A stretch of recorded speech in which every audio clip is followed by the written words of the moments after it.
This ESPN podcast is brought to you by Geico. 15 minutes could save you 15% or more on car insurance. Visit geico.com. The BS Report is a free-flowing conversation that occasionally touches on mature subjects. First of all, This is the BS Report with Bill Simmons. it might be cool, I don't know. And if it's not, I don't The care. BS Report with Bill Simmons. Bill Simmons works for ESPN. He's also named the Sports Guy, and he writes a comical sports column. He must be a popular dude. The BS Report. It's got a real dirty sound, like a rusty steak knife cutting through a well-aged steak. Now. Here's Bill Simmons.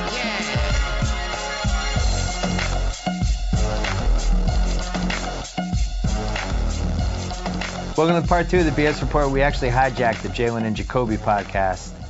If you missed part 1, you can hear that on Grantland, iTunes, or ESPN.com's Pod Center. Here is part 2. Jalen, it's the Super Bowl Saturday night, the hottest club in whatever city. I forget where the Super Bowl is next year. New York. Hottest club in the city. Everyone's trying to get in this city. There's one awesome table. It's got, the VIP room has like tiers, and there's one top table. It's the hottest table. How many people sitting there? 12. It's 6 people total. LeBron wants the table, Jay-Z wants the table, and Jordan wants the table. What does the maitre d' do? Or Gives what it does to the host- Jay-Z. Jay-Z gets the table. Hometown. Bill Clinton calls, he wants the table. Hova has it on lock. Barack Obama decides he's coming in for the game, he wants the table. Barack gets the table. Barack gets the table. Barack is not at the nightclub in the VIP section on Saturday before the Super Bowl. Hypothetical. Okay. This is what makes it so surprising. He's like, I want to take my staff. When Jay-Z had his issue about traveling to Cuba, who did he mention in his song? He had Obama on the text. So you'd rank it Obama 1, Jay-Z 2, who's 3? Jordan. Jordan 3. Yes. So who's 4? Because remember, and I love Jordan, the greatest player ever of all time, of his era. Yeah. He is the owner of the Charlotte Bobcats currently. Is that a good thing or a bad thing? I think, let's flip it. Do you think Jay-Z would do a better job of running the Charlotte Bobcats than Michael Jordan? I think Harlan outside would do a better job. So, John, I have a question for you. The Bobcats are looking for a coach, right? That does not seem like a position that I want. I don't want to work for Michael Jordan. I don't want to be the head coach under Michael Jordan. How sad is it that we know that Phil Jackson is not even an option? But now it's... Oh, well, he doesn't do that. Phil doesn't rebuild. Would you want to work in the worst restaurant in your neighborhood? No. Yeah. Wait, who's number 4? Of that list? No, just who's number 4 now on the I can get any table I want during the hottest night. That was LeBron. He's number 4. LeBron's number 4. Yeah, we got Obama, Jay-Z. It's a drop off from Jordan, 3 to 4 though. And LeBron. So who's 5? Who's 5? Jalen. I'm about to tell you who's number 5. Music, you can go music, you can go actors. Will Smith, I'm going to split it between 50 and Diddy. 50? You surprised by that? I thought 50 kind of lost his luster a little bit. Unpurposely. I think he's got his money, so he doesn't. So he's lost his luster. You know what I mean? He's got his money, so he lost his luster. So Will Smith's not in the top 5. He doesn't roll like... Don't get fired. Okay. No, he's not in the top 5. Okay. And there's no baseball players in the top 5. No. There's no football players that we can think of in the top 5. Hockey's out, obviously. Oh, Tiger Woods. Tiger Woods not hanging out with those guys. So he's not even in the top... Okay. No. 4 years ago, he might have been there. Potentially. Yeah, okay. He would have got the table because he knows the staff at the club. Who do you think is the all-time would have gotten the table guy? Magic. Over Jordan? I would have said Jordan. Over everyone. I would have said Jordan like 93. You say Magic 80s? 80s Magic. Over everyone. Over everyone all ever. Time. All time. You see how did he even hesitate? All time. Who's the only person that got a statue at his college and got a professional statue in front of a building. It's Magic. a great point. He's been doing this for a long time. You know what? I went in the SI vault. That Magic was on the cover of SI in like 1990, and the headline was Magic Inc.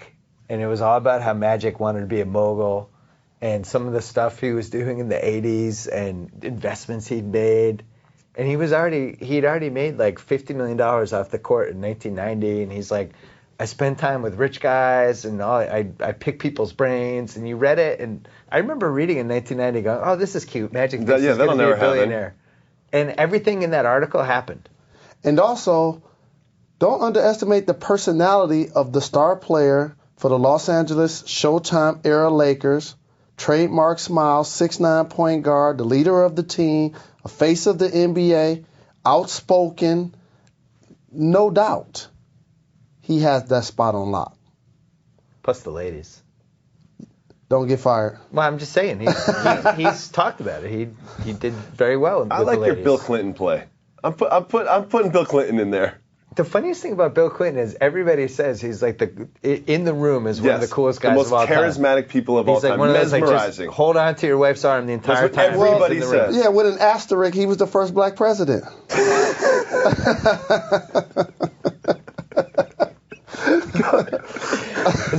I never heard that. I guess he was. Yeah, we give him that in the urban area. Yeah. Can we talk about the playoffs now? Yeah. I have a question for you, Bill, about the playoffs. Yeah. The Clippers are going to play the Thunder. Yeah. I really liked watching this Clippers team. Why do they have games on at the same time? Everything about it. Just convince me somehow. Please convince me the Clippers can beat the Thunder. Okay, so what's the roadmap? Here's your case in 3 parts. Chris Paul being the best player in the series, which is conceivable. No, Kevin Durant's the best player in the series. No, I'm not. I'm saying being the best player in the 7-game series. Just for those 7 games, Chris Paul is the best player. Yeah. I'm saying he plays out hypothetically, if he had a great series. Do you remember when he did that? I agree with you, Durant's a better player. Yeah. But Chris Paul for 7 games. When he was with the Hornets, he did that to the Lakers. Chris Paul would have to be the best guy. He killed the Lakers. Mm-hmm. This is a huge part here. The bench. Their bench. I realized this when I was at the Tuesday game because their bench got out of whack. Guys were hurt. They didn't really have. They had this fighting 5 guys during the 17-game streak where you're like, wow, they have a really good bench.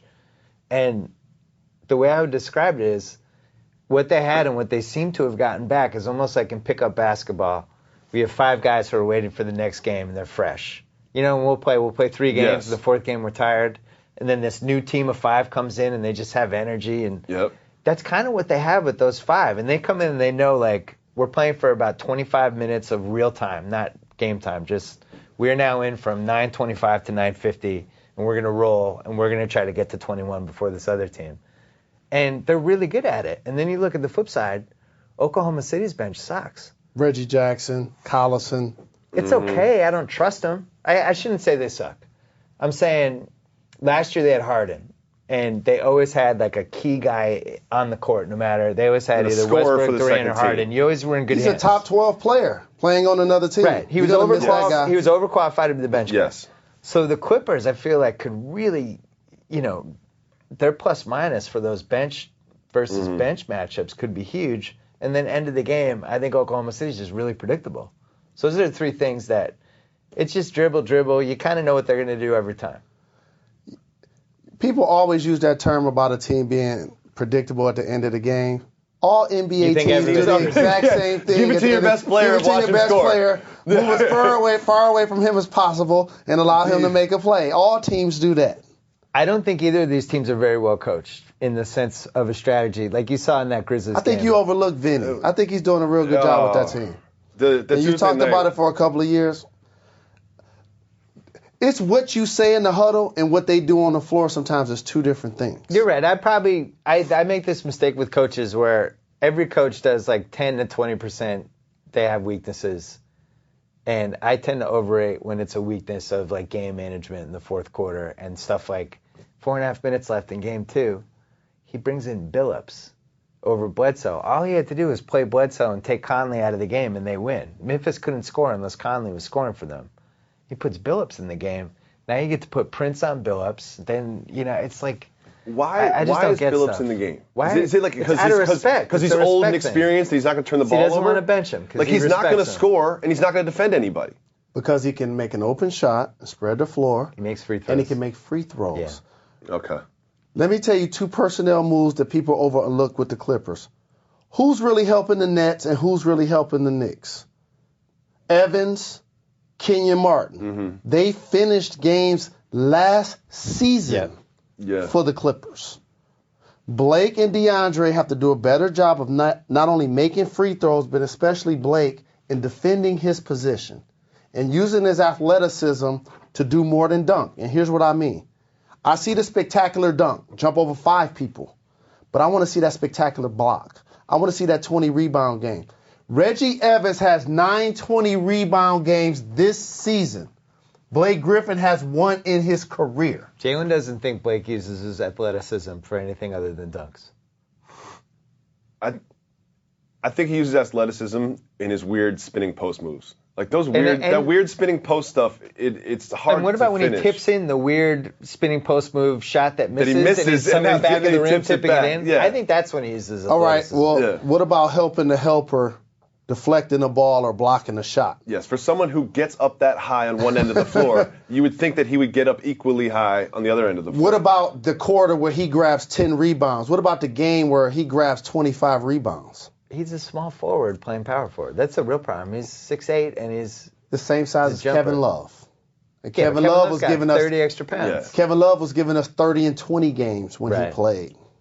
I watched the clips. And Reggie Evans can't jump. Last 4 Reggie minutes- Evans can't dunk. That's not true. Yeah, but he's crazy. Nobody wants to touch him. And if you were a great rebounder like Reggie Evans, I would not shower for a month.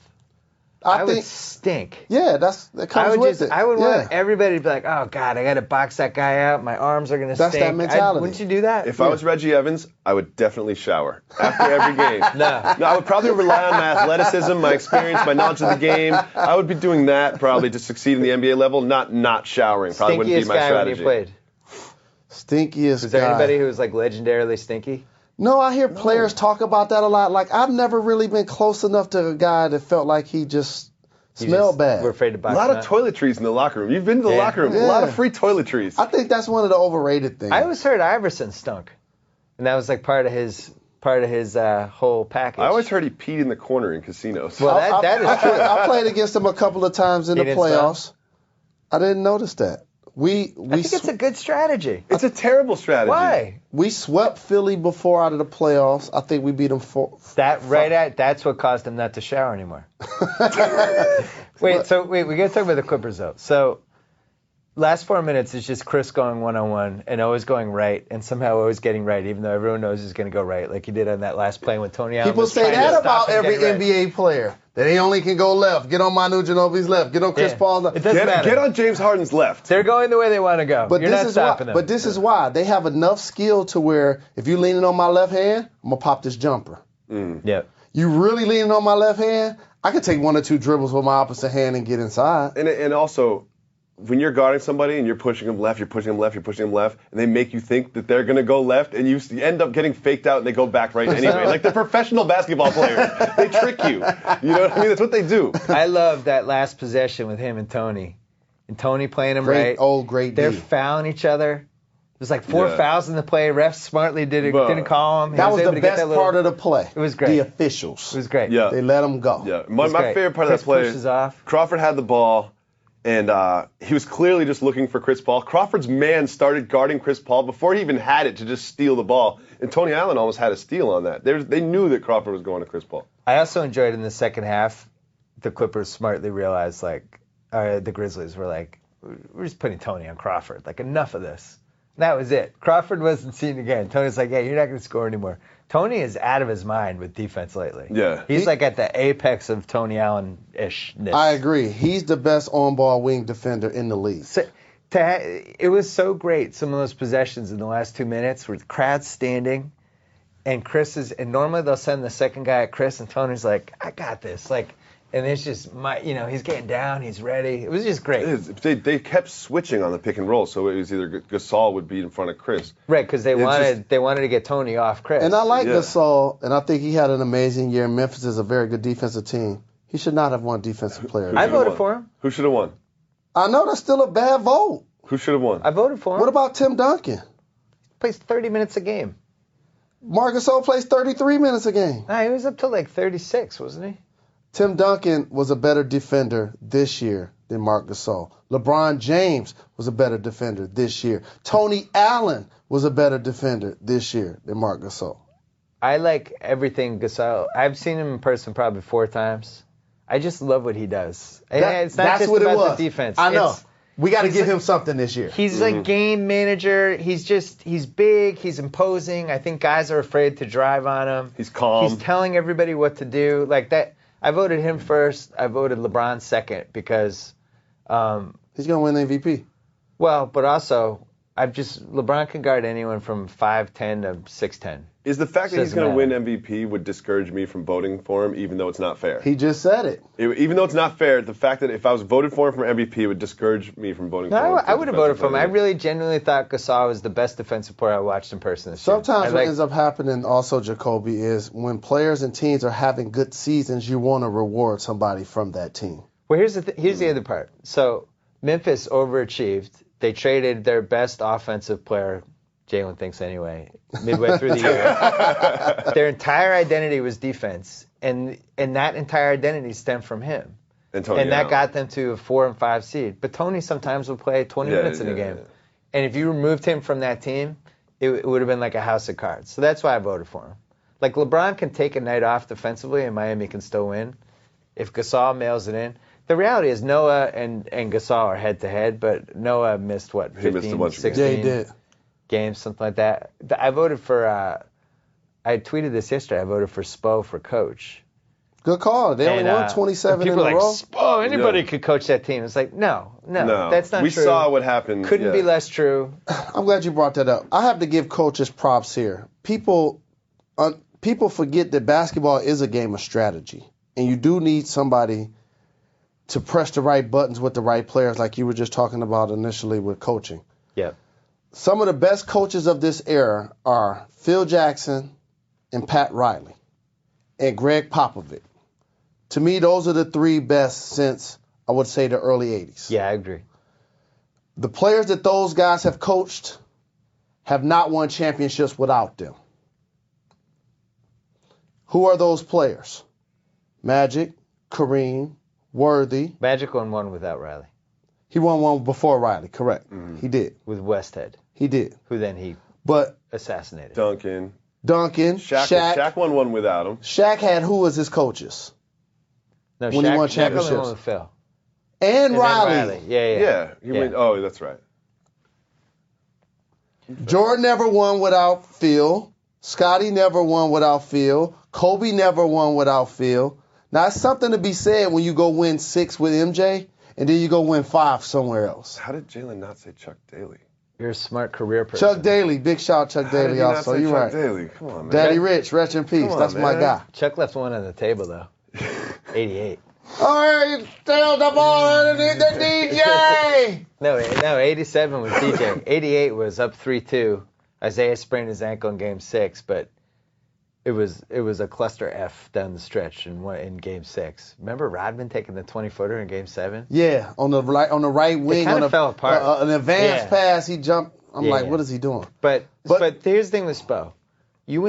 First of all, season after the title, which is always like you got weird stuff going on. People want more money, they want more shots. Like you got to balance egos. Like he had a Wade LeBron thing that could have potentially. What if Wade decided, all right, I'm ready to get as many shots as him again? Like he navigated that. He built the whole team around LeBron. He was the first coach who really realized, like, I have this talent who can play inside, outside, who's the best passer, one of the best passers in the league, best scorer, best athlete. How do I use him the best way? How do I run everything through him? He figured out how to do that. Defensively, he was really good. And they won 66 games. Like, only 13 teams have ever done that. They won 27 straight. Only 2 teams have ever done that. Like, to me, it's not even a question he's the coach of the year. I don't see how nobody did a better job than that. I agree. And the other thing to go with Spo is it's easy and it's low-hanging fruit for people to say, oh, that's just Pat Riley running. He's just a puppet for Pat Riley. Pat Riley not coaching during the game. He is. Yeah. Pat Riley wasn't there shooting with me. We was shooting in the gym. Like Pat Riley's not watching film that's supposed to watch. And the other thing he did is define roles. That's the hardest thing for a coach to do besides managing egos. So we're going to get you, Ray Allen. Some nights you may be starting. Some nights you're coming off the bench. Rashard Lewis, sometimes you're in the lineup. Sometimes you're getting the DNP. Birdman, anybody could have had Chris Anderson on their team. I wish he was a Celtic. Well, we have to talk about that. He's incorporated him. He's basically become their second best big man behind Chris Bosh. Now, on the Jalen Rose podcast, I always say this. When something happens, I say, I want to talk to Jalen about this. Mm-hmm. Now, Bill and I had that moment. We were walking over here to record this podcast. Kenyon Martin was available all year. We talked about that. Why did he end up on the Knicks that late? When you have a reputation that I know not what only Jalen's do gonna you say, which is why I'm looking at emails. Not only do you play hard, but you beat to a different drum. Mm-hmm. Saying that lightly. That's safe to say. And when you look at Kenyon Martin's appearance, you look at Chris Anderson's appearance, you can clearly tell that they're outgoing. It's not just appearance with those two, too. Right. No, but that was a very diplomatic answer. There was cancer talk about Kenyon after the Clippers playoff thing. Like he didn't get along with the locker room. The coach hated him, and after that experience, the word was out in the street, this guy's a cancer, he's a coach killer, and everybody was like that. So all 31 other teams are saying, you know what, Kenyon Martin can't help us. You added a team. 29. 29 other teams. 29. Yeah, but they're going to expand next year. I didn't tell you yet. So when that's out there, that's hard to overcome because there's a certain age of your career where basically, if you're an intangible player, people only appreciate you on a winning team. You wouldn't appreciate either one of those guys on non-playoff teams. So here's what happened. And this is the part nobody has really mentioned properly. So the Knicks have J.R. Smith and Carmelo and Camby, all of who played with Kenyon. Then they have Kidd. And J. Kidd. Kidd and Kenyon made the finals 2 years in a row. So now you have the New York Nuggets. 33% of the team is in there saying, no, we've played with this guy. We don't know what happened to the Clippers thing, but we know we can. Don't worry, we got this. If we sign him, they sign him to a 10-day. But probably as a favor to those guys, because those guys are like, no, he'll be great for us. Yeah. Then Jalen, would you agree with this? They all go with Kenyon, and they're like, look, dude, we fought for you. We fought for you to do this. Of course. Nobody believed that we should sign you. We're vouching for you. We're on the line for you. You got to come through for us, and he's enough of a competitor that he probably did. I'm going to take it one step further. That happens before he gets to the locker room, Bill. That happens via text. That happens via phone. That happens, we need to talk tonight. Yeah, and that's Kidd. I don't think that's the other three guys. I think we need to talk tonight. Kidd is one of the 3 or 4 most respected guys, not just right now, but in the last 20 years, like within NBA circles. And correct? also, there's a pride that comes with being a professional that King is telling himself, I was just finishing games for the Clippers in the playoffs last year. Now I'm out of the league. Maybe I have to do some soul searching. Maybe I have to do some things different. He's out 40 games. He's upset by that. He's watching other teams and other bigs play, and he's like, I'm out of the league, not getting my multi-million-dollar check. Well, remember when they played the Clips?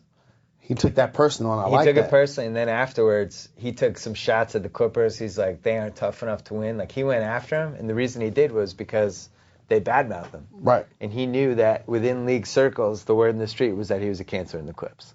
So now you have a pissed-off Kenyon Martin, who's actually still an elite defender, who's moving athletically as he has in some time. He still got a quick jump. Buckets. He's finishing buckets. And here's the really weird outcome of this. He's actually better for them than Tyson Chandler is right now because Tyson's hurt. And now I want to see from Woodson whether, like, at what point does Tyson Chandler start getting pissed off that he's not finishing these games? Because he hasn't finished 2 games now. The strength of the Knicks roster has Kenyon playing at the 5 because they can play a little faster. He's able to play pick-and-roll defense later in the shot clock, do late switches a little bit better. He's a better over-the-rim offensive rebounder, too, because Tyson's just not the same guy. And so he's hurt. And so basically, by their style, he actually fits better than Tyson and Amari. Yeah. But Amari has a huge contract, and Tyson was an all-star, and he's a 7-footer. As long as the Knicks aren't playing against a center that's going to pound them inside, Kenyon will be playing as many, if not more minutes than Tyson. And my dad was like, well, why didn't the Celtics sign Kenyon? I don't think it would have worked with the Celtics. I think it was a specific situation having those 4 guys, and especially Kidd, and all the battles that he fought with Kidd over the years. And I think those guys were brothers in New Jersey, and he wasn't going to let Kidd down.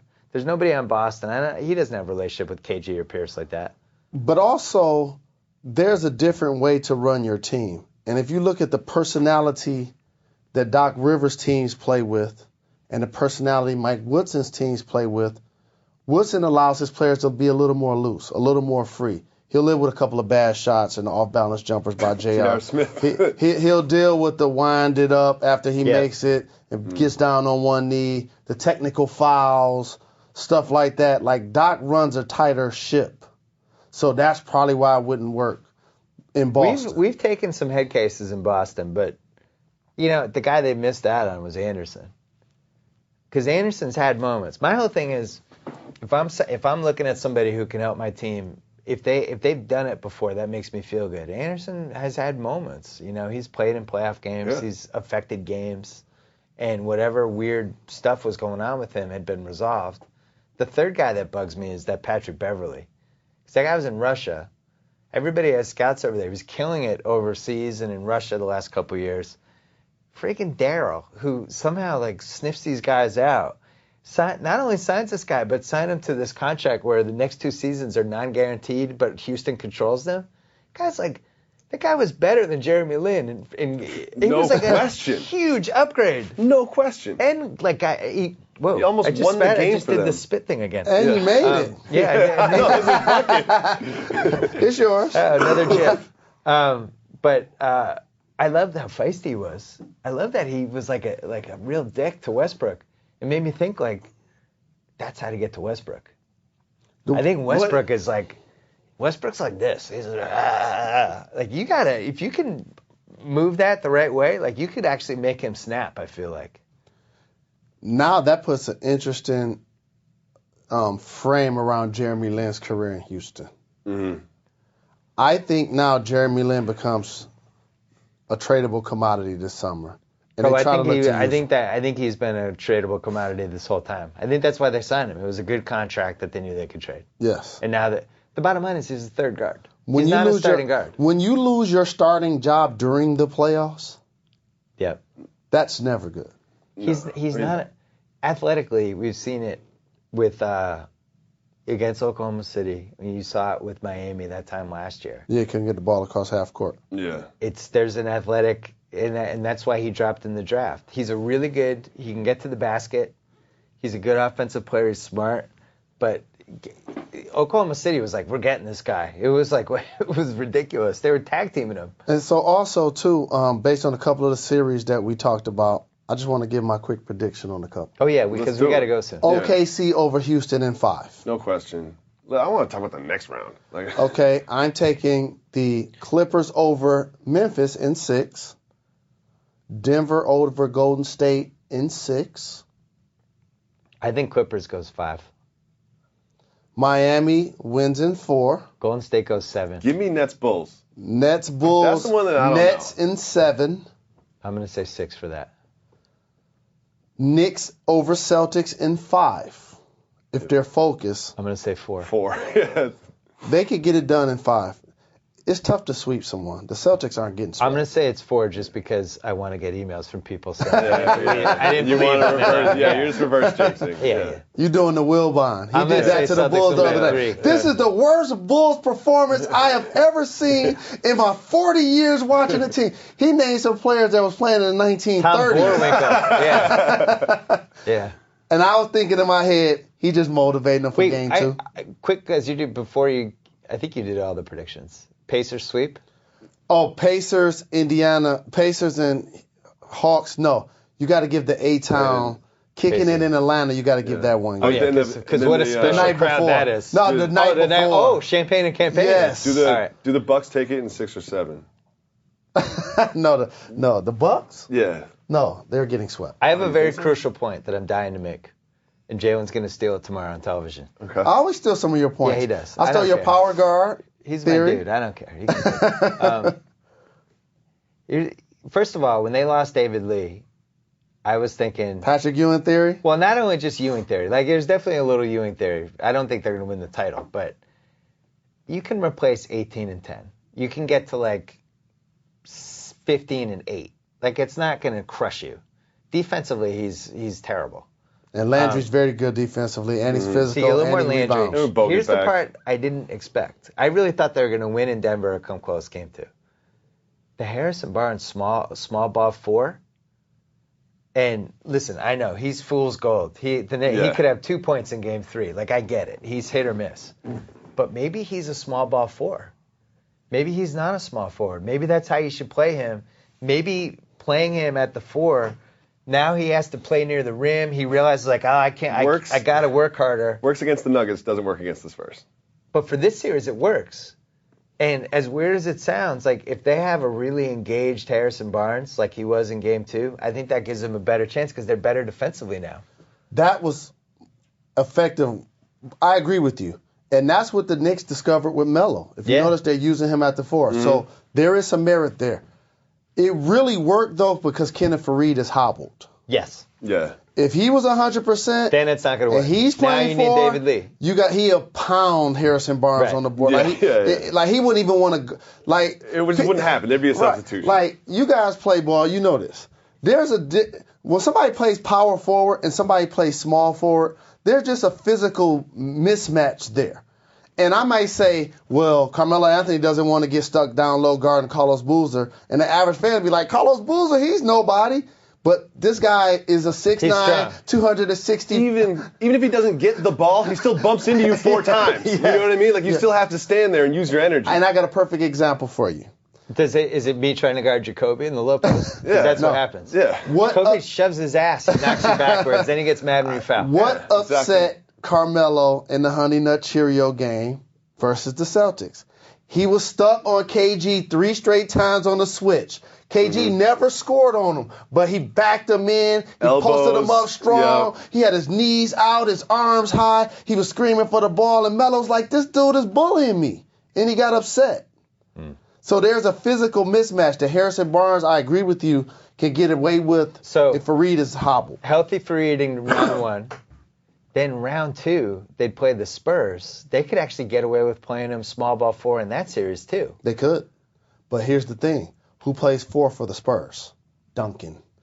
No, but I'm saying... No, yes. But I'm saying they put the centers on Duncan, and whoever the other guy is, that's who Harrison Barnes... So now if they have Splitter out there, you tell the Spurs, that's fine. We'll guard Harrison Barnes as Splitter. You go to Splitter all you want. They're going to go Knock to Splitter, and Splitter's out. going to score on Harrison Barnes. I'm fine with that. Knock yourself it's out. Go into your consistent. 4th best player. You can't do that with Pop on the sideline. It's you not think happening. He will get pounded. Yeah. There's one thing to get pounded by 6'9" power forward. It's another to get pounded by 7-footer. If Splitter gets the ball in the post and Harrison Barnes is covering, he just goes over his left shoulder and just... Here's what I do if I'm Mark Jackson. I say to him... He's doing a terrific job with that team. I think he did it for game 2. That win gave Mark Jackson a 5-year deal. Well, I didn't like how he did in game 1. I need to see a couple more games. But I go to Harrison Barnes. Dude, this David Lee thing, man, it just sucks for us. But, God, if you could give me everything you have as my small ball 4, we can win this series. It's all up to you. This is in your hands. Harrison Barnes like, yeah. I had that same exact... That's your speech? I had that same exact conversation with Glenn Robinson III this year. Oh. Because he's a small forward, but Michigan needed him to play power forward to maximize their lineup. And they were playing in Indiana, and he was guarding Wofford, who's bigger than him, who's stronger than him, who's used to playing around the basket, but he's a stretch 4. And Wofford was pounding him. Glenn played 40 minutes and was 0 for 2. Like, he didn't have a shot against guarding the guy. And the exact conversation you talked about having with Barnes, I had with him after that same game. So there is something there. Have you gotten over the fact that your coach left Trey Burke out of the game for 14 minutes of the first half of the national title game? Oh, no. It's just one of those things that coaches get into their theories and they stick with the baseline It's of terrible. the theory, It's the but worst don't theory ever. judge it by the situation. He's not a power forward. He's not a center. He's the player of the year. It's the national championship game. All brackets going good. Put him back in with 4 minutes to go. Allow both of those guys to play together. He eases himself in the game, and all of a sudden we up 8 or 9 at halftime with our All-American now playing in the second half, as opposed to sitting on the bench. For and an hour. I stole that from you too. Yeah. Because that's the thing people forget is you don't play for an hour. It's like you might as well. It's like a new game when at you that play point. pickup and you lose and you have to sit for 45 minutes, and then when you get back on the court, it's like you're sore, your back hurts. muscles are These tense. college It's like kids, this is but the worst. You got to get his feet wet. And if Trey Burke is the National College Player of the Year, he can figure out how to play 4 minutes without committing a foul. He ended the game with 3 fouls, and his third foul was a bogus foul on that block. This drives me nuts because like Doc does this sometimes. Doc has a 2-foul rule in the first half. The guy will just sit forever, and he did it with KG. And the thing is, there are only so many minutes a game. So if you're sacrificing 14 minutes so the guy can play 18 of the 20 in the second half, it's not a good trade. Like you're better off sacrificing 8 minutes and then hoping the last 6 minutes go well, and then I don't know. Someday we'll figure this out. It's one of those decisions that it sometimes you should go by the situation in your gut. And my gut tells me he'll find a way to play the entire We game. have to go because it's 1:15. Yep, we do have to go. What are you guys looking forward to NBA Countdown this weekend? I'm looking forward to a couple of big games. I mean, we got some huge games on Friday night. We got the Lakers and Spurs. I didn't pick that series. I'm taking Spurs in 5. That's going to be a sweep. Oh, no, you're right. It will be 5 because the game 3 will be the game when the Lakers shoot 57 free throws. When the red phone starts ringing. Tim Duncan already has 2 fouls. Right now. Right now. Yeah. Joey's already at the arena. The game hasn't started. Yeah, that'll go. They'll win one of those. I wouldn't give Dwight 117.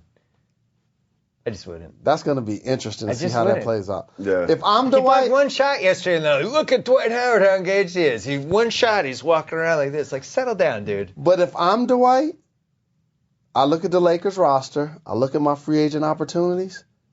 What would I do? What would you do? I go to Houston. He has to. Really? Yeah. These lights spit hot fire. You guys know it. They were an 8 seed with Kobe. Right. And he's coming back from an Achilles injury, making $30 million. Steve Nash is going to be 40. He's the only player signed to 14-15. You can't bring him back as your starting point guard. You might as well trade him to Toronto. You know, Toronto will take him anytime. Yep. I'm trying to get Banyani. I'm trying to mix it up now. I wouldn't mind kind of letting him walk and turning that 117 into 3 or 4 players. Or you sign and trade, you get Ashik back. You sign and trade Dwight to Houston. You get Ashik back. Then you trade Gasol. Like, you try to rebuild your team for 2000. That would be the smart move, but they won't. They're not going to do that. They want stars. They should have did my Al Horford and Kyle Korver move. It was right there. It was right there. Here's what I don't get about, like, well, they need stars and they got to pay Dwight. It sucks to watch him play basketball. Who says, like, oh, great, Dwight Howard's coming to town?